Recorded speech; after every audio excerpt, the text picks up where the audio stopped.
Episode 10.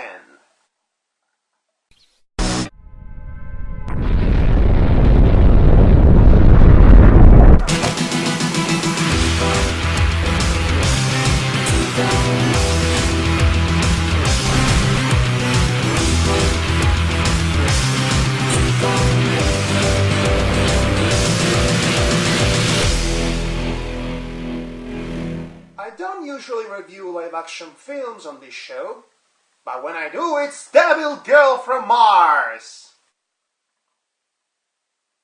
For some reason.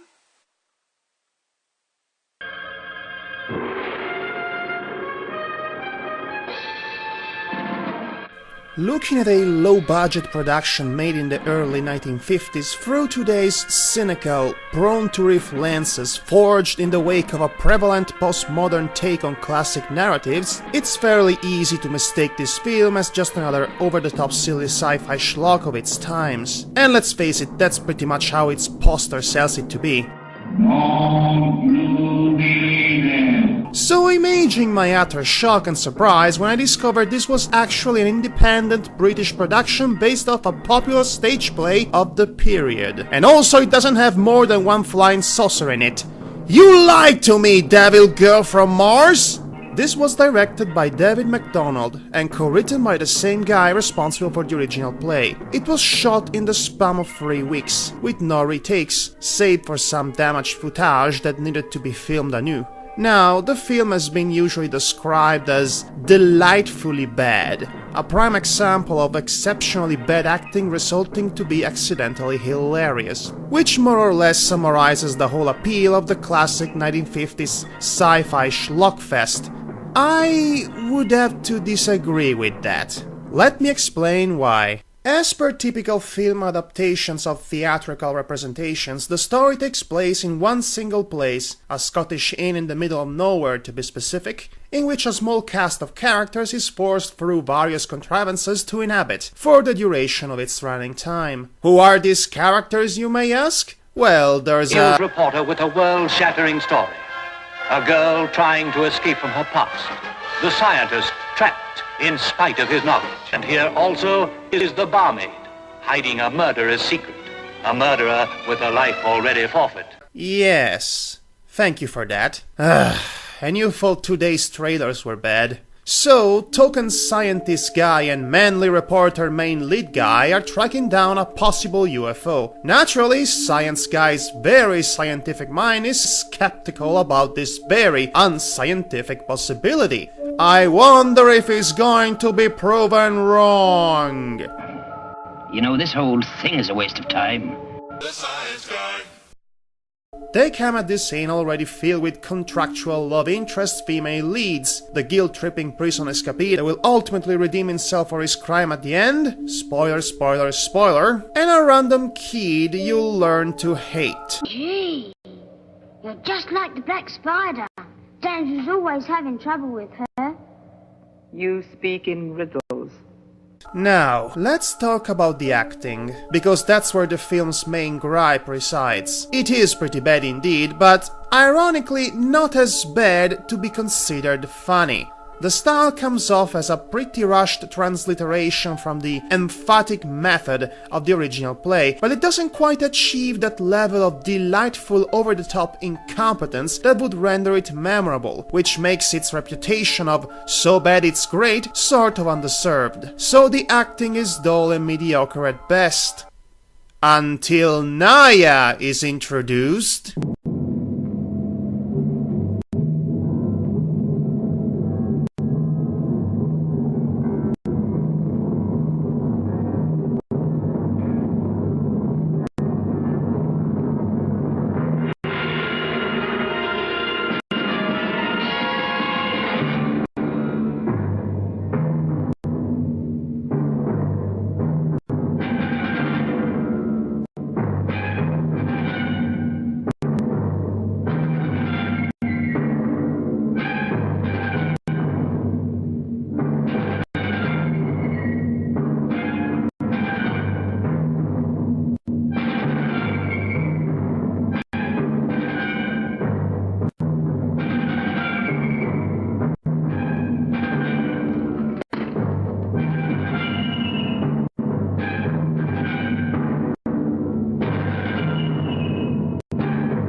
and glory to our new Empress! This scene alone makes this film worth it. From the glorious campy design of her outfit to the very way she moves and walks, oozing with charisma and a completely justified air of superiority that's only matched by her more sadistic demeanor when it comes to show off that superiority of hers to the inferior Earthman. Naya is... the devil girl from Mars. Shut up! Shut up or I'll kill you, you stupid trailer! It gets even better when she starts talking.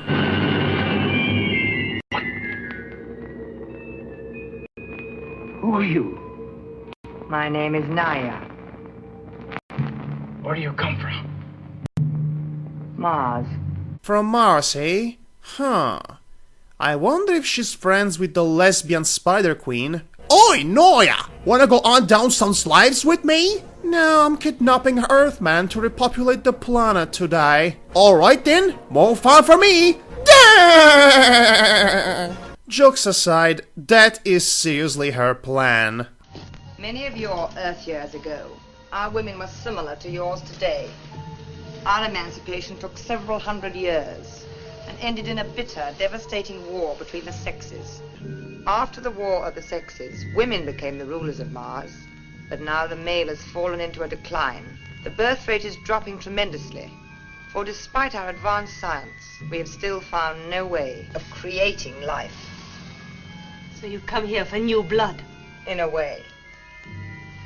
And also to test a newly invented organic metal, of which my ship is built. But when I get back, we will build more spaceships. Meanwhile, I will select some of your strongest men to return with me to Mars. And if they don't want to go with you? There is no if. Your philosophy may not be appreciated.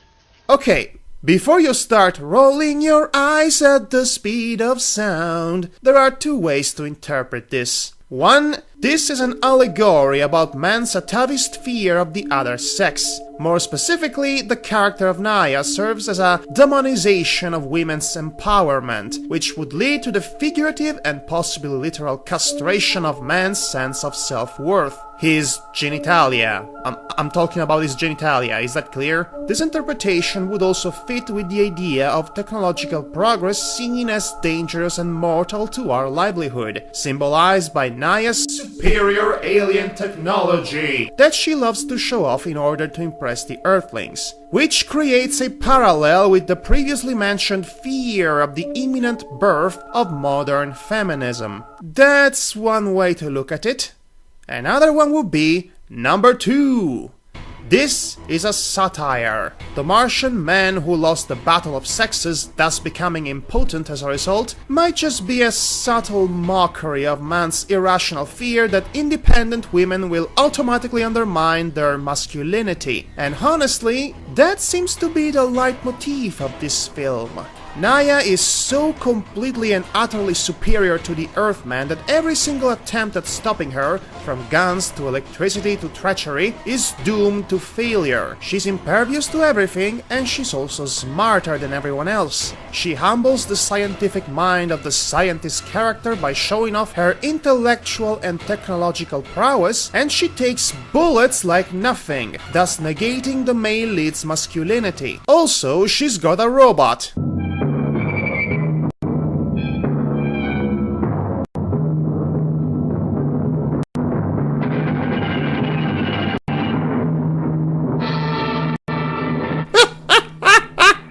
What is that? Oh boy, somebody called the Fonz! There's a giant jukebox on the loose! Seriously, what's that thing going to do?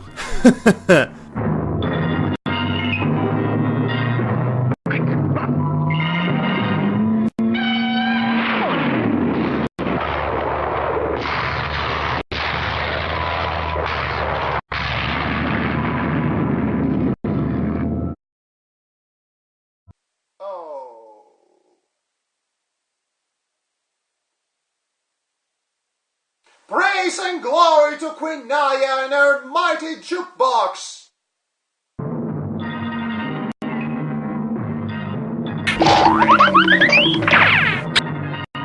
This whole thing is a waste of time. The science guy. What ultimately dooms her, ironically enough, is the least threatening man in the cast. A murderer with a life already forfeit. Thank you for that. What ultimately dooms her, ironically enough, is the least threatening man in the cast.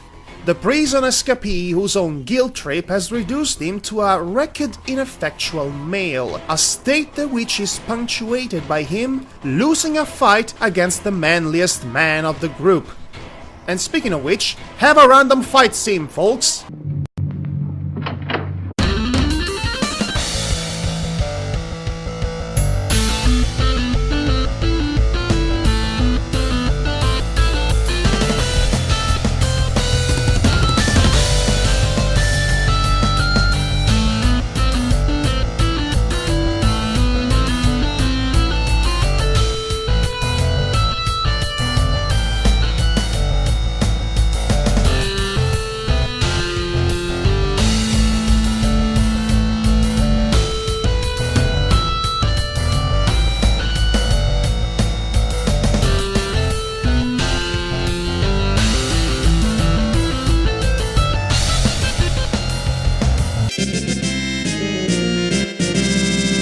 So, tired of all the backstabbing, Naya decides to kill everybody just as soon as her saucer finishes self-repairing. Oh yes, by the way, that's the reason why she stopped at this inn. Sorry I forgot to mention it.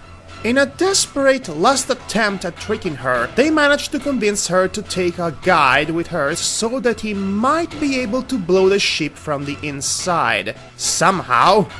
Much to the manly reporter's now sudden lack of masculinity, the escapee turns out to be the chosen guide, and then he blows the ship from the inside! Somehow? It's never quite explained how he was able to do that, but there you go.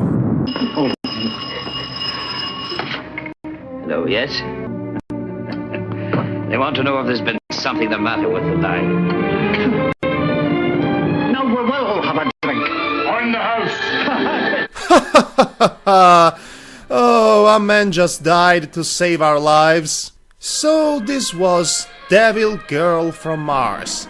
Offensively sexist or poignant commentary about the misguided nature of masculinity in relation with the equally misguided nature of feminism, not to mention a parody of the then contemporary sci-fi tropes? That is surprisingly hard to say with mathematical precision. What it's really easy to say, on the other hand, is that this film wouldn't be deserving of its cult following, or indeed any particular attention, if it wasn't for Patricia LaFon's stellar performance. And make no mistake, it is an unironically good performance. Naya is one of the greatest villainess in movies history, right up there with Maleficent and Queen Grimhilda, to name a couple. She's cold-hearted, overpowered, ruthless and calculative, but at the same time she retains some sort of childish amusement in the way she basks in the Earthman's baffled reaction to her intellectual and technological superiority, which is both surprisingly subtle and human. In the end, you could say it was this arrogance, this very human trait that caused her defeat. Patricia LaFon is currently over 90 years old, still alive and kicking. To her, I just want to say, thank you. Thank you for this great character. She definitely deserved a better comeuppance than an off-screen death. May the Force be with you. All hail Queen Naya. All hail Darth Vader's mom. Come, we will return to the ship. Goody! You aren't taking him anywhere. You speak unwisely. Just try taking him. You can't play any of your tricks with me. No?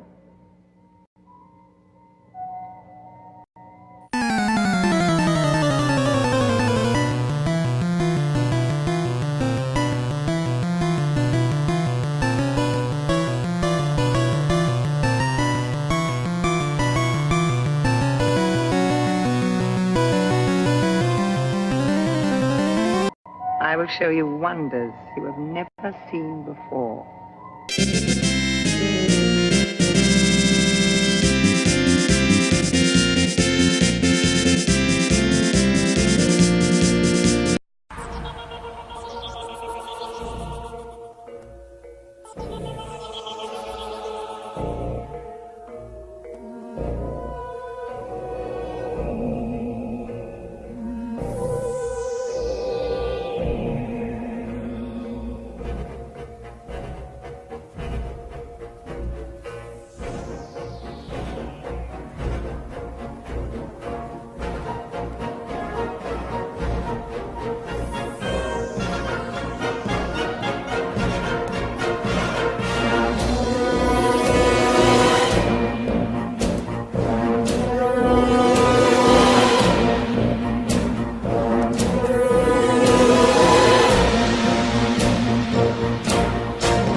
It looks smaller on the inside! Wait, did I get that reference wrong?